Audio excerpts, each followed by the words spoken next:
Semoga kedua orang tua kita Allah tempatkan di tempat terbaik di sisinya. Allah terima amal ibadahnya. Allah kumpulkan kelak bersama orang-orang yang saleh. Dan untuk orang tua kita yang masih hidup, sehat, kuat, rezeki yang baik, anak-anak yang saleh dan salihah, insya Allah kita semua termasuk yang husnul khatimah. Berdoa juga untuk keluarga kita, anak-anak, keluarga yang sakinah, mawaddah, warahmah, selalu berada dalam keluarga binaan takwa, insya Allah kuat, pejuang, siap tempur dalam kondisi apapun, termasuk harus menjaga akidah, iman yang mulai bergeser sedikit demi sedikit. Insya Allah husnul khatimah. Baik Bapak Ibu sekalian yang berbahagia, di malam hari ini kita lanjutkan kajian fenomena akhir zaman atau huru-hara akhir zaman di dalam kitab Ensiklopedi Akhir Zaman karangan Dr. Muhammad Ahmad Al-Mubayyad. Kata pengantarnya adalah Abu Fatihah Al-Adnani. Di dalam satu hadis baginda Nabi Muhammad SAW, kata baginda Nabi, wa innahu sayakunu fi ummati 30 kadzabun kulluhum yaz'am annahu nabi wa ana khatiman nabiyyin la nabiyya ba'di. Di dalam riwayat yang lain Nabi berkata, aktsarun nas fi Musailamah qabla an yaqula Rasulullah sallallahu alaihi wasallam fihi syai'an faqama Rasulullah sallallahu alaihi wasallam khatiban faqala amma ba'du ففي شأن هذا الرجل الذي قد أكثرتم فيه وإنه كذاب من 30 كذابا يخرجون بين يدي الساعة وإنه ليس من بلدة إلا يبلغها رعب المسيح إلا المدينة على كل نقب من نقابها ملكان يذبان عنها رعب المسيح. Di dalam riwayat yang lain Nabi berkata, baina ana naimun ra'aitu annahu wudi'a fi yadayhi siwaran min dhahabin fa fudhi'tuhuma wa karihtuhuma fa udhina li fa nafakhtuhuma fatara fa awwaltuhuma kadzabain yakhrujani fa qala Abdullah ahaduhuma al-Ansi alladhi qatalahu Fairuz bil Yaman wal akhar Musailamah. Bapak Ibu sekalian yang berbahagia, di dalam fenomena akhir zaman ini, di dalam bab pembahasan khusus tentang berbagai pertanda sughra, kecil, hari kiamat dan fitnah-fitnah. Di sini disampaikan kata baginda Nabi Muhammad SAW, innahu sayakunu fi akhir ummati. Akan datang pada masa di akhir umatku, kata Nabi, fi ummati, 30 kadzaban, 30 para pendusta. Kulluhum yaz'am annahu nabi. Setiap orang di antara mereka mengaku bahwa diri mereka nabi. Yaz'am annahu nabi. Wa ana khataman nabiyyin la nabiyya ba'da, kata Nabi. Setiap orang di antara mereka yang 30 ini mengaku nabi. Kemudian Nabi berkata, la nabiyya ba'da wa ana khataman nabiyyin. Aku ini nabi terakhir, kata Nabi. Tidak ada nabi selain daripada nabiku. Tidak ada nabi selain daripada diriku, kata Nabi. Bapak Ibu sekalian yang berbahagia, akhir-akhir ini ada fenomena-fenomena unik. Salah satu di antaranya ada orang yang mengaku Imam Mahdi. Dan ini juga termasuk yang populer kita dengar. Dalam penjelasan para ulama hadis tentang hadis yang 30 tadi, ada ulama yang mengatakan setiap 100 tahun akan lahir orang-orang generasi-generasi pendusta yang mengaku nabi. Yang mengaku nabi. Kita lihat. Dalam penjelasan hadis ini kata Syekh Al-Mubayyad, penjelasannya. Yang pertama kata Syekh Al-Mubayyad, pertanda hari kiamat ini juga merupakan bukti kenabian Mustafa, Nabi Muhammad SAW. Beliau mengatakan satu di antaranya disebutkan oleh Nabi dalam hadis ketika orang sedang berbincang-bincang tentang Musailam al-Kadzab. Nabi kemudian naik ke atas mimbar dan berkata, fi sya'ni hadzal rajul, kata Nabi. Aku akan memberitahu kalian tentang persoalan pemuda ini, kata Nabi. Lelaki ini. Ala wa huwa kadzab, kata Nabi. Itu dia salah satu di antara 30 para pendusta. Salah satu di antaranya adalah Musailamah al-Kadzab. Siapa Musailamah al-Kadzab nih? Nabi palsu yang ketika itu masih ada pada masa Nabi. yang kelak dibunuh oleh Dirar pada masa Abu Bakr Siddiq dalam perperangan mereka. Jadi Bapak Ibu sekalian yang berbahagia, kata sebagian ulama mengatakan hampir setiap 100 tahun itu ada orang yang mengaku nabi. Ya meskipun tidak mutlak benar secara utuh, tapi setidaknya pengakuan seseorang atas diri dia mendapatkan wahyu dan menjadi nabi itu fenomena. Yang oleh sebagian ulama dikatakan kalau dikumpulkan bisa terkumpul menjadi 30. Maka bahkan ada yang mengatakan 30 yang dimaksud nabi palsu ini yang punya pengikut. Tapi yang tak punya pengikut lebih daripada 30. Nah, jadi saking banyaknya nabi. Dan itu tergantung pada daerah masing-masing. Sekarang ini ada kiai jadi dukun. Atau dukun jadi kiai. Itu sama aja tuh. Fenomena juga. Bagian daripada tersebut. Fenomena dusta. Pembohongan.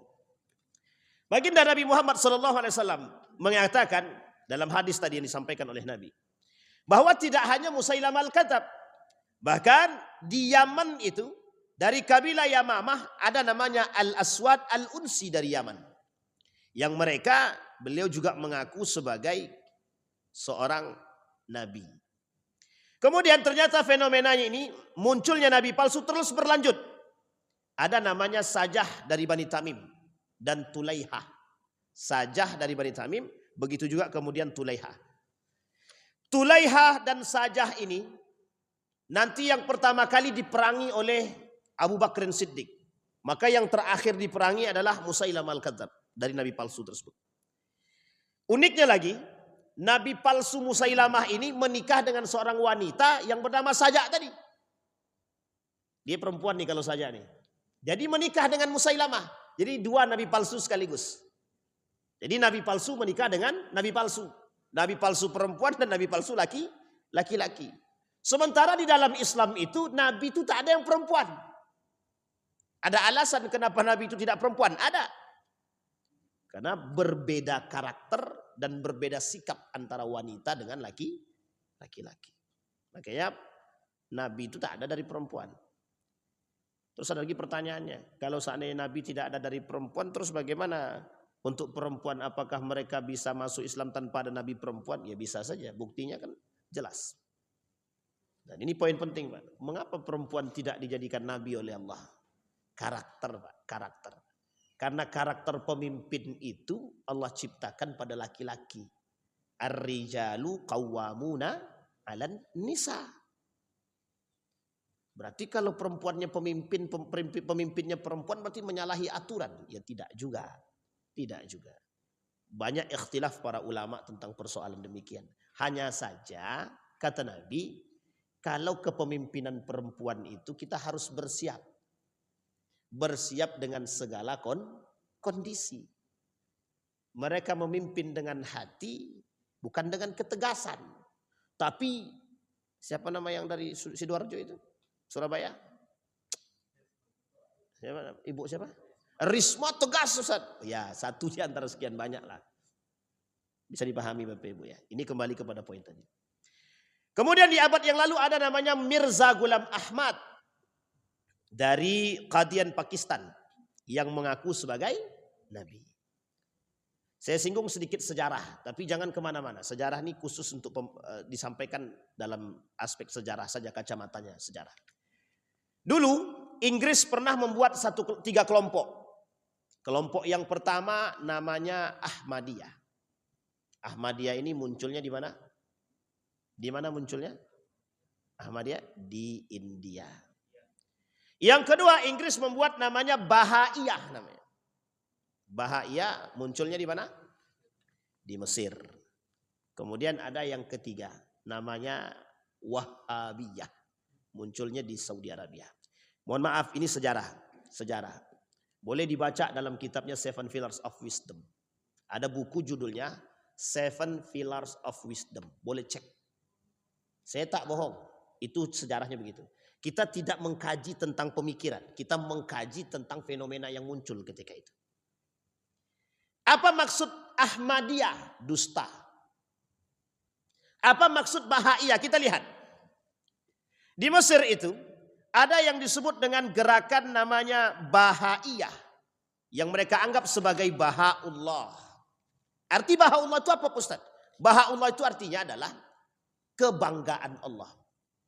Nah, si Bahaullah ini yang menganggap dia sebagai kebanggaan Allah ini, dia merasa bahwa dia mendapatkan wahyu dari Allah. Sehingga ketika dia mendapatkan wahyu dan ilham dari Allah, dia sebarkanlah seolah-olah dia ini sama seperti Nabi. Pertanyaannya adalah, apakah itu bagian daripada kedustaan? Iya. Ahmadiyah misalkan, apakah Ahmadiyah ini adalah aliran sesat? Boleh dicek. Boleh dicek. Banyak sekali kesesatan-kesesatan Ahmadiyah. Kesesatan-kesesatan Bahaiyah.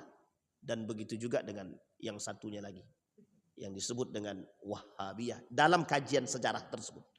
Bukan saya yang katakan, Said Ramadan Al-Buti, Profesor Dr. Said Ramadan Al-Buti, seorang ulama Syria yang mati dibom. Sedang kajian seperti ini, dibom dari belakang, wafat dalam keadaan dibom. Semoga Allah menjaga beliau dan Allah tempatkan di tempat terbaik di sisinya. Ini bukan main-main, Pak. Persoalan sejarah ini kadang-kadang ketika bersinggungan dengan sesuatu yang ekstrim memang tantangannya adalah kematian. Kalau kita mau kaji lebih dalam, jauh sekali. Inggris itu punya kerjasama dengan beberapa kelompok, termasuk dengan salah satunya Syarif Hussein. Syarif Hussein itu siapa? Cucu Nabi. Syarif Hussein ini pengkhianat kepada Turki Utsmani. Dia kerjasama, tapi ini sejarah. Dia kerjasama dengan Inggris untuk meruntuhkan Turki Utsmani. Runtuh Turki Utsmani. Senjatanya dari siapa? Inggris. Setelah Inggris menang, ternyata Inggris bangun kerjasama dengan siapa? Ibnu Saud. Ibnu Saud itu siapa? Yang mendirikan kerajaan Saudi Arabia sekarang. Bisa dipahami sampai di sini sejarah ini, Pak. Ada yang berani mengingkari sejarah ini, silahkan. Tak ada masalah. Kalau dia datang dengan bukti yang konkret dan otentik, itu lebih baik. Dalam catatan sejarah ilmiah. Tak bisa diingkari. Tahun berapa Saudi berdiri? 1942 kalau saya tak salah. Boleh cek, intinya tidak di bawah 1950 Saudi berdiri. Pertanyaannya adalah, Mekah Madinah sudah ada atau belum? Sudah. Mekah Madinah itu tahun kapan? Mekah itu berdiri pada masa siapa? Ismail alaihissalam. Ibrahim dan Ismail. Ini catatan sejarah. Apa kaitannya dengan hal tadi, Ustaz? Apa kaitannya dengan fenomena dusta tadi? Begitulah manipulatif dunia. Yang bermain bukan kelompok, tapi tangan dunia. Yang mereka lakukan dusta besar-besaran. Siapa pelakunya? Inggris. Jadi kalau Bapak Ibu sandingkan mana yang paling kuat, Inggris atau Amerika? Inggris. Amerika tak berkutik di hadapan Inggris. Dari dulu sampai sekarang. Amerika itu tak pernah berkutik di hadapan Inggris. Kalaupun terjadi pertikaian itu hanya manipulasi saja, Pak. Tak usah khawatir. Mereka tetap bersahabat sampai kiamat itu, Pak. Karena itu musuh kita yang nyata itu. Dalam persoalan perperangan. Ini sejarah. Apa maksudnya? Cara mereka membuat tipu daya agama melalui hal tersebut. Dan di akhir 30 para pendusta tadi, akhirnya siapa? Dajjal. Kata para ulama, akhir daripada 30 para pendusta tadi, yang mengaku nabi tadi, diakhiri atau ditutup dengan munculnya Dajjal. Sekarang saya tanya Bapak Ibu, itu kan dari sisi kenabian. Kalau dari sisi karakter, berapa jumlah para pendusta itu sekarang? Banyak kan? Ada enggak di antara Bapak Ibu yang tak pernah berdusta? Satu aja. Sekali aja. Enggak ada kan? Tapi sebaik-baiknya para pendusta itu yang bertaubat. Berarti ini fenomenanya fenomena nyata nih Ustaz. Nyata sangat. Sangat nyata. Tapi yang dimaksud Nabi dalam hadis ini adalah kemunculan orang-orang yang mempermainkan agama. Yang berdusta atas nama agama. Makanya Musailamah Al-Kadzab, Saja, Tulaiha, itu nabi palsu. Dan diikutilah oleh fenomena selanjutnya. Bermunculanlah orang-orang yang mengaku nabi setelahnya. Saya tanya di Indonesia, ada enggak? Ada enggak di Indonesia? Dulu siapa namanya? Yang pernah mengaku nabi di Indonesia nih. Saya lupa itu. Ada juga yang mengaku Tuhan, ada juga yang mengaku malaikat. Mengaku setan yang tak ada. Betul, Pak. Di Banyuwangi itu ngakunya Tuhan. KTP-nya tertulis Tuhan gitu deh. Itu langsung heboh itu. Dan tidak tahu apa alasan dia kasih nama dia Tuhan. Itu kan kita tidak tahu juga. Tapi kalau sifat-sifat Tuhan banyak. Sifat-sifat Tuhan banyak. Tapi kalau mengaku Tuhan itu. Tapi sekarang fenomenanya bukan begitu. Mengaku Tuhan tidak, bersifat seperti Tuhan iya. Berkarakter seperti Tuhan iya. Layaknya seperti seorang Tuhan. Siapa yang berani menggantikan aku? Itu Tuhan tuh. Saya baru paham Pak, beberapa akhir-akhir ini membaca sejarah Fir'aun secara detail.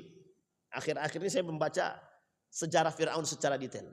Dalam catatan Fir'aun itu, dalam catatan Fir'aun Pak, mohon maaf, dalam catatan Fir'aun, dalam catatan sejarah itu, ternyata masyarakat yang berada di tangan Fir'aun itu, mereka semuanya merasakan apa coba? Apa yang mereka rasakan? Damai. Damai. Tapi kok bisa Fir'aun mengaku jadi Tuhan? Sampai di sini bisa dipahami ya. Karakter Fir'aun itu karakter celaka atau karakter yang, mohon maaf, karakter apa? Karakter yang menakutkan atau yang menyeramkan atau yang bengis atau yang pelit atau yang apa? Zolim. Ternyata tidak. Boleh cari cek di mana catatan sejarah Fir'aun itu zolim. Ternyata belum ada Pak. Fir'aun itu kan nama samaran, bukan nama asli. Fir'aun itu nama raja-raja Mesir. Pada masa Nabi Yusuf, dia tak mau pakai Fir'aun, dia pakai namanya Malik. Malik. Ini sejarah ya, sejarah. Ternyata Pak, Fir'aun itu tidak sekejam yang dibayangkan. Secara kekejamannya. Tapi Fir'aun bisa menyediakan semua yang diinginkan oleh rakyatnya. Kesejahteraan. Sekarang saya tanya, terus kok bisa Fir'aun jadi Tuhan? Karena Fir'aun mampu menyediakan segalanya dan semua orang memuja Fir'aun. Disitulah kemudian muncul unsur merasa menjadi Tuhan. Sekarang sudah tidak mensejahterakan, tapi justru menyengsarakan, mengaku Tuhan pula lagi. Itu berarti lebih parah dari Fir'aun ternyata. Kata dokter Mawardi juga gitu. Ternyata lebih parah daripada Fir'aun. Korun misalkan, kaya dia, oke. Kalau karakter kaya Korun ini benar. Penyimpangan Fir'aun itu hanya terletak pada aspek tersebut Pak. Tapi Fir'aun tak pernah zalim sebenarnya. Dalam catatan sejarah itu tidak pernah Fir'aun itu tidak menyengsarakan rakyat. Justru mensejahterakan. Bahkan dalam catatan sejarah, Fir'aun itu justru dipuji, kemudian disanjung-sanjung. Di dalam Al-Quran, dia hanya berkelahi dengan siapa? Nabi. Dia cuma minta kepada Haman, tolong buatkan bangunan yang tinggi, aku pengen lihat Tuhannya Musa. Kapan itu terjadi? Ketika dia sudah mengaku jadi Tuhan. Kapan dia mengaku jadi Tuhan? Ketika kepentingan dia sebagai seorang raja yang terganggu. Di tengah masyarakat yang menyayangi dia, kesejahteraan terjadi, kekayaan itu biasa. Ternyata orang-orang menyanjungnya lebih daripada hal tersebut. Sehingga Fir'aun mengaku bahwa diri dia bisa menyediakan segala hal yang diinginkan oleh rakyatnya. Disitulah karakter setannya muncul. Karakter iblisnya muncul. Mengaku jadi Tuhan. Allah sebutlah di dalam Al-Quran sebagai kalimat tagha. Berlebihan pada diri dia, seolah-olah dia mampu melakukan segala hal, disitulah kemudian dia mengaku menjadi Tuhan. Dan ketika dia mengaku menjadi Tuhan, berlebihan pada aspek ini, disitulah Allah sebut dengan tagha. Sementara Qarun, dia merasa diri dia lebih hebat daripada Tuhan, karena bisa menghasilkan uang yang banyak, Allah sebut namanya bagha. Jadi kesombongan mengaku Tuhan namanya tagha. Kesombongan memiliki harta yang banyak namanya bagha. Nah, kalimatnya sama. Cuma berbeda pada ba dan ta saja. Apa arti dua ini? Kesombongan yang melampaui batas. Yang satu pada aspek ketuhanan, yang satu pada aspek harta.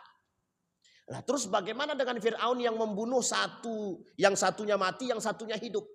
Setelah dia berhadapan dengan siapa? Dengan siapa?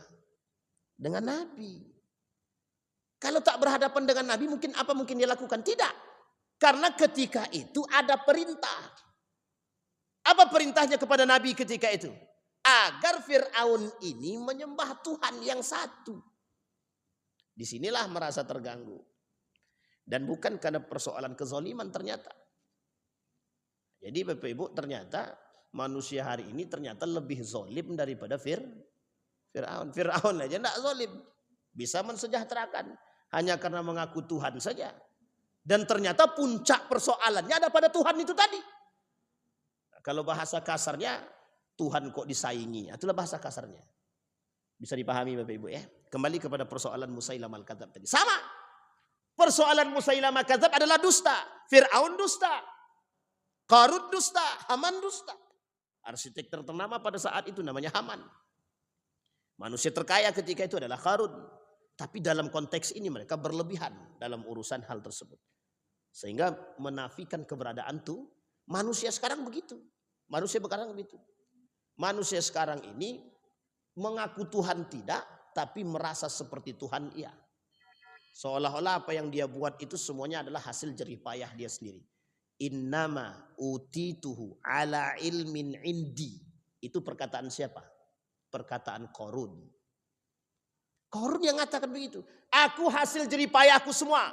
Emas yang kudapat, harta yang kumiliki, tahta, rumah yang mewah, itu hasil jerih payahku. Kalau ada orang sekarang bilang begitu, beda tipis dengan Qarun dia berarti.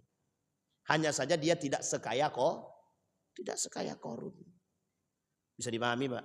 Kembali kepada poin tadi. Nah, maka ada kelompok yang mengaku dan berdusta atas nama agama, namanya Bahaullah. Nah, Bahaullah inilah yang kemudian kelak dipahami sebagai kelompok yang muncul di Mesir dengan nama gerakannya adalah Bahaiyah namanya. Apa namanya? Bahaiyah. Apa kesesatannya? Mengaku seperti nabi. Artinya merasa mendapatkan wahyu layaknya seorang nabi. Baik. Tapi yang ketiga, dia tak ngaku nabi. Tidak ngaku nabi. Hanya saja merusak dan menggeser nilai-nilai. Dan sama saja, itu bukan buatannya. Itu memang sudah menjadi buatannya Inggris tadi.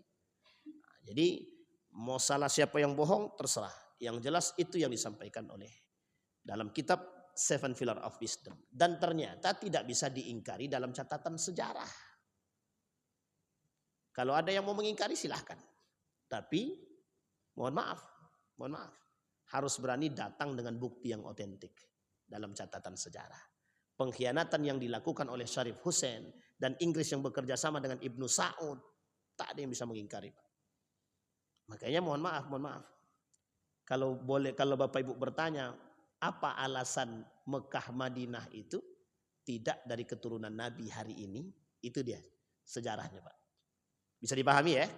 Karena sistemnya monarki dan kerajaan, artinya turun-temurun. Nah, pertanyaannya apakah mereka dari silsilah Nabi atau bukan? Ya jelas bukan. Yang jelas bukan. Dari mana? Carilah.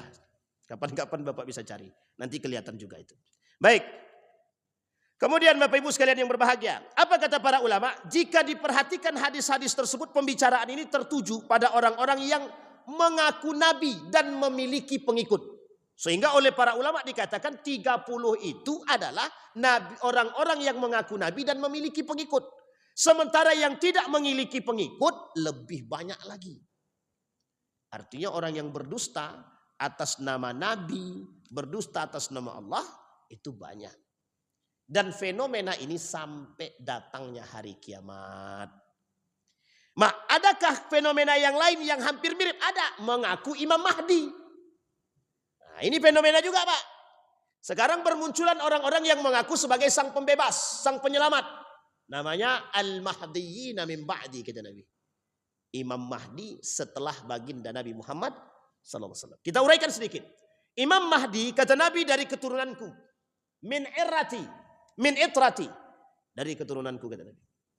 Namanya sama, asalnya sama. Disebutkan dalam hadis Nabi, min Fatimati. Dari garis jalur keturunan Fatimah. Ini Bapak Ibu, sebagian ulama ada yang mengingkari fenomena Al-Mahdiyin. Termasuk salah satunya Ibnu Khaldun. Jadi Ibnu Khaldun ini bapak sosial. Beliau mengingkari keberadaan fenomena Al-Mahdi Al-Mahdiyin atau Imam Mahdi. Tapi ulama-ulama yang lain tidak sama sekali mengingkarinya. Artinya mereka mengakui keberadaan akan turunnya Imam Mahdi. Kata ulama yang mengingkari Imam Mahdi itu sebenarnya adalah Isa yang akan turun. Tapi sebagian besar para ulama hadis mengatakan Al-Mahdiyin berbeda dengan Isa. Berbeda dengan Isa. Maka disebutlah bahwa keberadaan Al-Mahdi ketika itu sebagai sang pembebas. Hari ini bermunculan orang-orang yang ngaku Imam Mahdi. Ada orang bernama Qasim ngaku Imam Mahdi. Di India ngaku Imam Mahdi. Di Pakistan ngaku Imam Mahdi. Di Indonesia kapan, Pak? Nah, itu kita tinggal tunggu aja. Apakah ada dari Indonesia yang ngaku Imam Mahdi juga? Karena kalau mengaku Imam Mahdi dari Indonesia agak susah sedikit. Kenapa agak susah? Bahasa Arabnya susah. Yang kedua, ini sukunya mana? Jawa dulu, atau Sumatera kah? Atau Batak kah? Atau yang mana? Atau Minang? Kan tak mungkin. Karena posisinya Quraisy. Perlu Bapak Ibu pahami. Satu di antara sekian banyak kabilah di muka bumi ini, kata Nabi, yang akan punah pertama sekali adalah Quraisy. Yang pertama kali yang akan punah adalah Quraisy. Dan Bapak Ibu tahu, kabilah Quraisy hari ini mulai punah sedikit demi sedikit.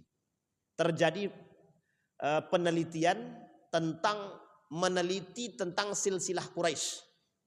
Bahkan kesulitan mencari silsilah Quraisy di Saudi Arabia. Artinya kalaulah silsilah Quraisy ini sudah habis, berarti bisa dipastikan kiamat. Nah, terus Imam Mahdi itu dari mana, Ustaz? Itulah yang terakhir. Itulah yang terakhir. Bisa dipahami Bapak Ibu? Baik, kita kembali kepada poin tadi. Jadi dusta itu menjadi satu fenomena yang akan muncul di akhir zaman. Baik.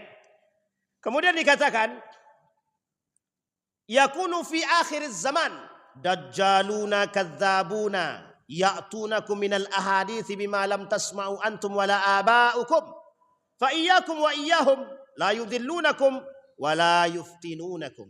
Akan ada pada akhir zaman manusia-manusia, orang-orang yang menyerupai karakternya seperti Dajjal. Ini tak usah tengok kiri kanan, Pak.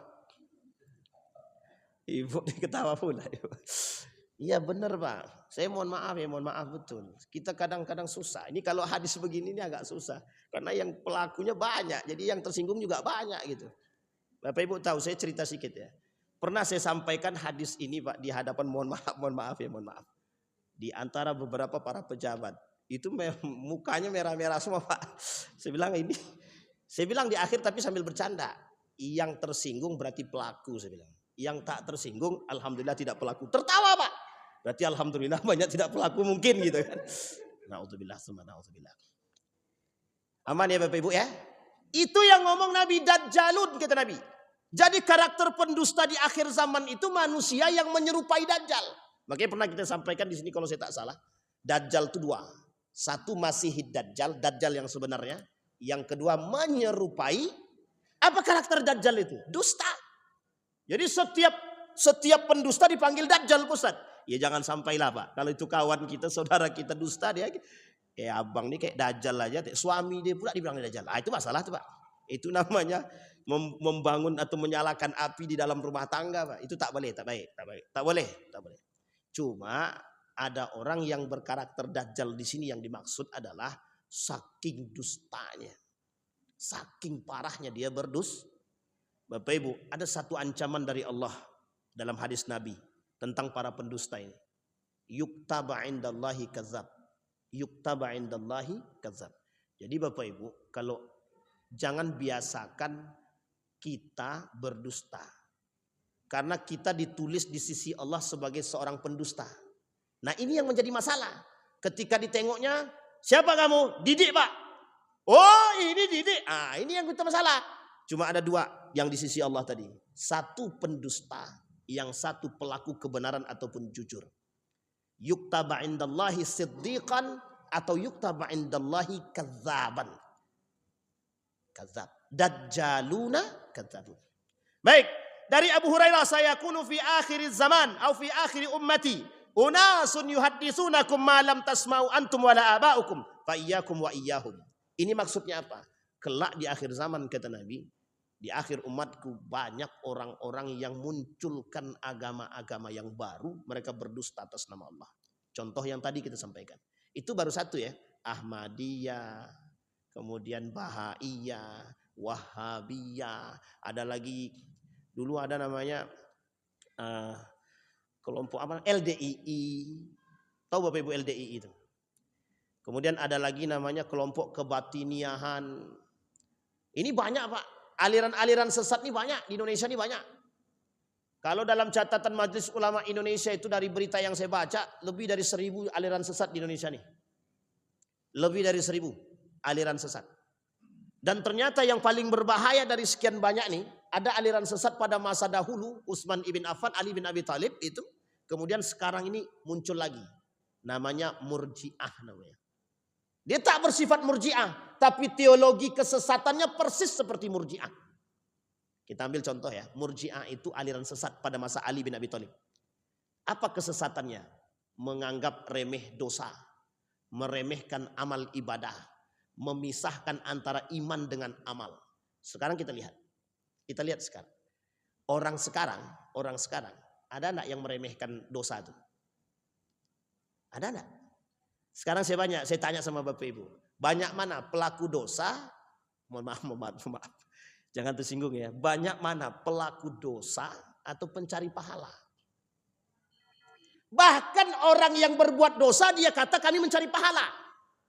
Kami melakukan maksiat ini demi pahala kata dia. Ustaz, kami ini berzina Ustaz. Karena anak kami Ustaz. Kalau kami berbuat demi anak ini kan pahala. Betul, zinahnya ya dosa. Tapi dosa kami tertutupi karena berbuat baik kami untuk anak kami. Kanlah kacau begitu tuh. Kalau begitu maling aja kita Pak. Maling dosa apa tidak? Tapi kalau maling untuk anak istri yang sedang kelaparan bagaimana? Nah, coba Bapak Ibu yang mau jawab silakan. Kira-kira maling demi anak istri yang kelaparan. Dosa apa tak dosa itu? Jangan coba cepat mengatakan dosa. Di sini poin penting Pak. Pernah enggak Bapak Ibu mendengar kalimat berbohong demi kebaikan itu adalah boleh? Pernah dengar kalimat itu? Sekarang saya tanya, siapa pengeluar dalil tersebut? Apakah Nabi yang mengatakan demikian? Ada Nabi katakan maling itu boleh? Ada Nabi katakan mencuri itu boleh? Tak ada Pak. Tapi pernah terjadi pada masa Sunan Kalijaga. Maling rumahnya orang-orang para penjajah Belanda. Hasil malingnya diberikan kepada rakyat yang miskin. Berarti boleh dong begitu Pak Ustaz. Wallahu a'lam bissawab. Tapi kalau dikaji secara mendalam, ini lain cerita. Itu kapan waktu kita bahas lah. Tapi kembali kepada ini kita gantung dulu. Karena nanti kalau sempat boleh, banyak yang maling Pak Ustaz. Jadi kacau. Bisa dipahami Bapak Ibu ya. Tidak bisa. Maling tak bisa dibenarkan. Maling apapun tak bisa dibenarkan. Jangankan maling. Pakai sendal orang aja tanpa izin hukumnya dosa. Haram. Sendal orang. Aku kenal orangnya Ustaz. Terus aku pakai tapi kita tidak tanpa izin. Hukumnya apa? Dosa Pak. Dosa. Tapi kan nanti aku kasih tahu. Nanti kan. Bukan sekarang kan. Kasih taunya nanti. Dosa enggak? Tetap dosa. Setelah datang minta maaf dan bertobat kepada Allah. Barulah kemudian diampuni. Itu pun kalau diampuni. Kalau sempat orang yang punya sendal tadi. Aku tak ikhlas kau pakai sendal aku. Gimana coba tuh? Berarti orang tuh keterlaluan juga itu. Cuma pakai sebentar aja enggak ikhlas kan gitu. Kembali kepada poin tadi. Baik Bapak Ibu. Kemudian kata Nabi, orang-orang yang kelak di akhir zaman itu dikatakan oleh siapa? Syekh Hasim Al-As'ari dalam kitabnya Risalah Ahlus Sunnah wal Jamaah. Banyak nanti kelompok-kelompok aliran-aliran sesat lahir. Terkhusus beliau katakan fi ardi Jawa. Di Jawa. Hari ini, itu kalau di Jawa, tak usah kita sebut. Bapak-bapak yang dari Jawa tak usah tersinggung. Karena bapak-bapak yang dari Jawa pasti tahu. Gerakan-gerakan yang lahir. Kelompok-kelompok yang lahir. Itu banyak sekali, mohon maaf. Aliran-aliran yang sesat itu. Nah yang dikhawatirkan Nabi itu. Pertanyaannya adalah mereka berdusta atas nama siapa? Atas nama Allah. Dukun-dukun yang mengaku kiai itu. Pencabulan-pencabulan yang mereka lakukan itu. Pedofil-pedofilia itu. Itu kan dukun itu. Tapi atas nama Allah mereka berbuat. Atas nama Nabi mereka berbuat. Pertanyaannya adalah dosa apa tak dosa itu? Inilah yang disebut dengan penjualan agama. Yashtaruna bi ayati tsamanan qalila. Perjualbelikan agama demi kepentingan dunia. Terjadilah hal tersebut yang tidak diinginkan. Makanya Bapak Ibu, saya kasih kunci. Segala aliran apapun keagamaan, jika bertentangan dengan syariat, mesti sesat. Mesti sesat. Contoh. Ada aliran, ada satu paham agama. Beribadah dia, pokoknya sholatnya cuma dalam rumah. Dan tidak boleh pakai baju sehelai benang pun. Ini terjadi loh. Karena saya cerita ini fakta semua. Kecuali saya cerita ngada-ngada. Nah, inilah pengalaman kami dulu. Pengalaman dakwah ke pelosok Pak Ustadz. Begitulah. Dulu kami di Jawa, dari Yogyakarta kita naik ke atas pakai Honda malam-malam. Hanya untuk kita sampai ke tempat-tempat tertentu. Oh itu mohon maaf ya Pak. Fanatisme kelompok. Kalau di Jawa itu kita tidak ragukan Pak. Tidak bisa kita ragukan. Siapapun orangnya, ketika mereka ditokohkan, itu perkataan dia itu mujarab itu. Serius orang yang ditokohkan. Apalagi di kampung-kampung. Kalau orang yang ditokohkan ini berbicara A, itu semua ngikut Pak, semua ngikut. Jadi tak salah ketika ada aliran-aliran bertentangan, terkhusus batiniah misalkan, itu bertentangan. Pengikutnya banyak sekali. Banyak. Dulu ada namanya seorang tokoh, dia bilang begini, ketika diwawancara, Bapak agamanya apa?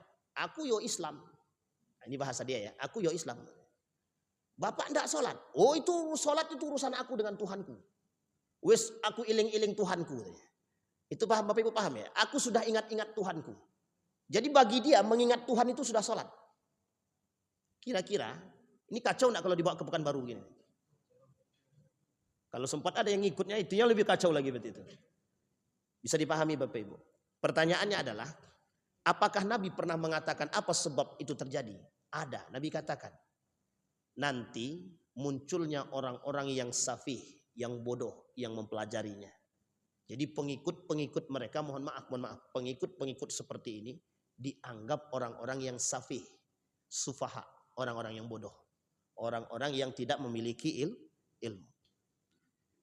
Jadi Bapak Ibu sekalian yang berbahagia, kesesatan itu bukan hanya karena persoalan pemaksaan, tapi memang karena persoalan kebodohan.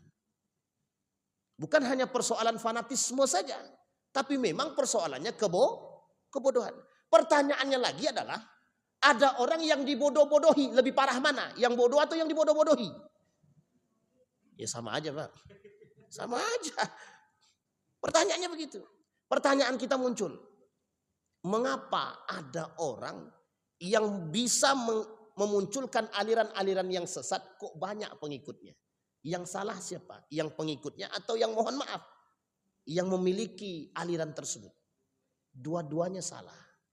Mengapa kok bisa salah dua-duanya? Disitulah proses yang disebut dengan du'ful ilmi, lemahnya ilmu. Jadi Bapak Ibu, mungkin di Sumatera ini tidak terlalu sering kita temukan. Meskipun akhir-akhir tahun kemarin itu cukup beberapa kali ditemukan oleh Majelis Ulama Indonesia di beberapa daerah, ditemukan aliran-aliran sesat. Ada kajian-kajian yang sudah melakukan penyimpangan, ada kajian-kajian yang boleh bercampur laki-laki dan perempuan.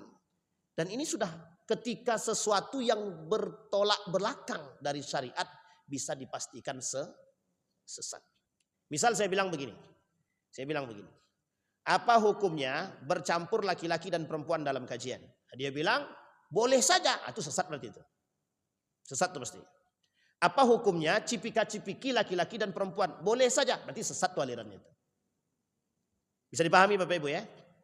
Laki-laki perempuan yang bukan mahram cipika-cipiki dia katakan boleh saja, berarti sesat alirannya itu. Bisa dipahami? Bisa dipahami Bapak Ibu ya? Itu sesat itu berarti. Apa hukum sesajenan dalam agama, dalam Islam misalkan? Dia kata sah-sah saja boleh. Berarti aliran sesat itu Pak. Aliran apa? Sesat.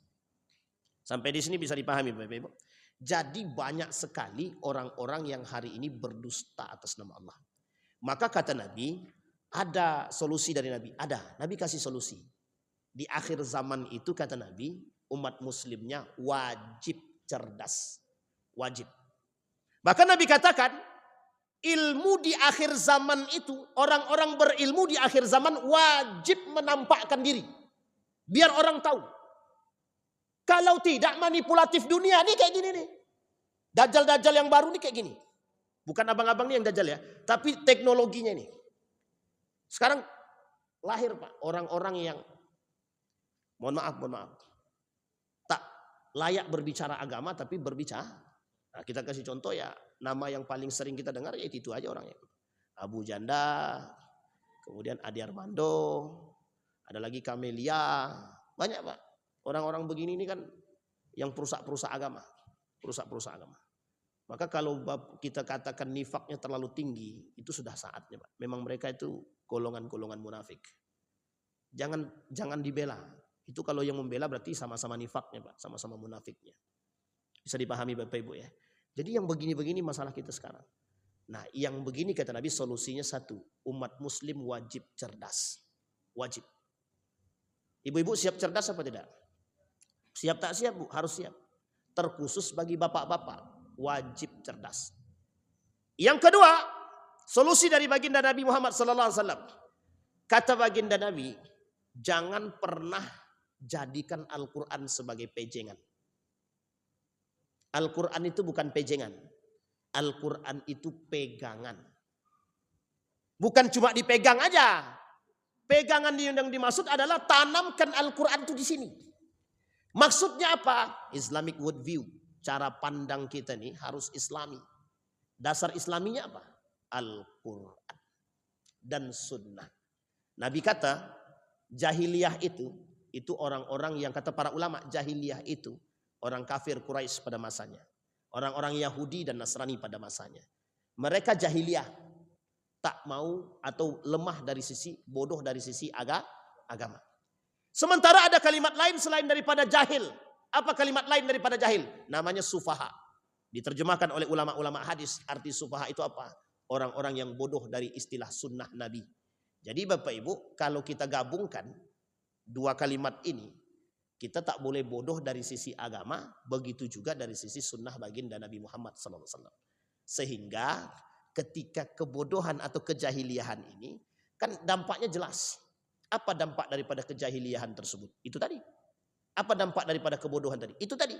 Tersebarnya aliran-aliran sesat. Dan uniknya lagi, alasan yang paling besar mengapa kita harus cerdas, jangan sampai jahiliyah itu masuk ke rumah kita.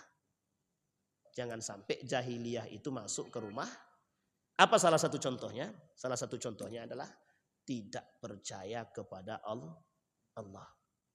Jadi kalau kita tidak percaya kepada Allah Bapak Ibu, kita sedang menghidupkan karakter jahiliyah di dalam rumah tangga kita.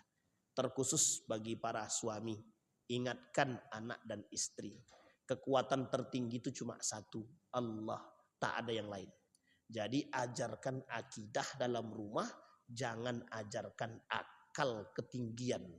Jangan kalahkan wahyu, tinggikan wahyu, rendahkan akal. Bisa dipahami Bapak Ibu? Mudah-mudahan kita termasuk orang-orang yang selamat di akhir zaman. Karena kata Nabi yang selamat di akhir zaman sedikit. Dan kita berharap kokoh kita. Mudah-mudahan kita semua sebelum bertemu dengan hari kiamat sudah Allah matikan dalam keadaan beriman. Amin ya rabbal alamin. Mudah-mudahan ada manfaat. Fa'tabiru ya ulil absar la'allakum tuflihun. Assalamualaikum warahmatullahi wabarakatuh.